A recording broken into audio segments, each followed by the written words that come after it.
How would you describe how the 2023 elections actually pan out from the perspective of religion and common sense? Thank you. I could be very frank, point blank, because I have been into politics and eventually became the deputy speaker for your state up to 1993 when the annulment came.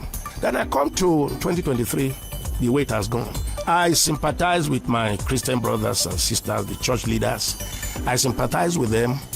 I want to choose my words because I'm also, by the grace of God, one of the leaders. But most of the time we talk and operate from the position of ignorance.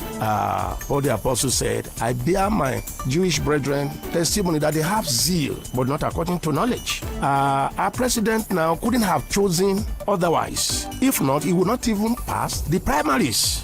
And I told you, Asiwaju Ahmed Bola Tinubu, now president and a presidential candidate, was a victim of the lies, of the fraud that is called Nigeria. The way Nigeria is structured and framed and currently run, there is no way anybody can aspire to presidency without the endorsement of the Northwest and the Northeast.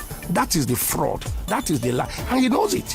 There is no Christian he could have picked from the North that will earn him the votes of the North. And the largest part of votes comes from the North, Northeast, Northwest. And you are in politics to win.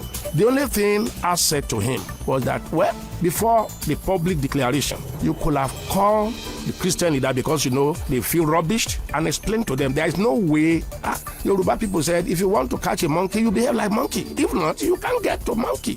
So there was no way he could have chosen somebody else. He won't even pass the APC primaries. And he was there to win. So it was wisdom for him. It was experience for him, because that is the way Nigeria is structured. Fraudulent. I keep saying Nigeria is a fraud. From 1966, when the military took over and suspended and removed the federal structure, which was the negotiated Nigeria that we have. And we forgot that the military were there for about 33 years. And these were military officers that were pro-North, sympathetic to the North. So they succeeded in reframing this country to favor the North. Northeast, Northwest, part of North Central. And I keep asking, where did we sit down to make Nigeria 36 states? The negotiated country that the British colonial master left with us was North, West, East. 1963, plebiscite, Midwest came in.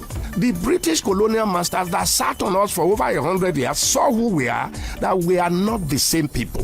So they gave us that the only way we could coexist is a true federal structure. Govern yourself according to your values, your tradition, your culture, and then come together at the top to run a country. But they came and suspended that and then sat on a table and divided Nigeria to 36 states and gave the largest portion to the North and come with the federal character, and the landmass was used in distributing the local government. You have more local government to the North. You have more seats in the National Assembly in the North. You have everything to favor the North. And we are living on that lie.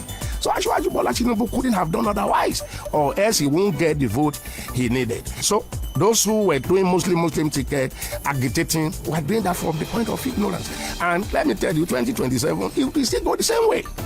Unless we address the fraud that is called Nigeria, the other part of the country will always be shortchanged. No bill can pass through that National Assembly if it does not favor the North. Because they will tell you, the minority will have their say, the majority will have their way. Nigeria is living on a fraud.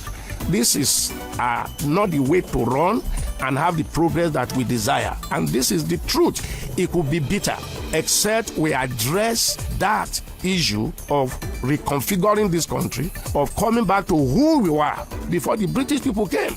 Different people, different orientation, different practices, different tradition, and we still remain till today. So 2023 has come. Here we are.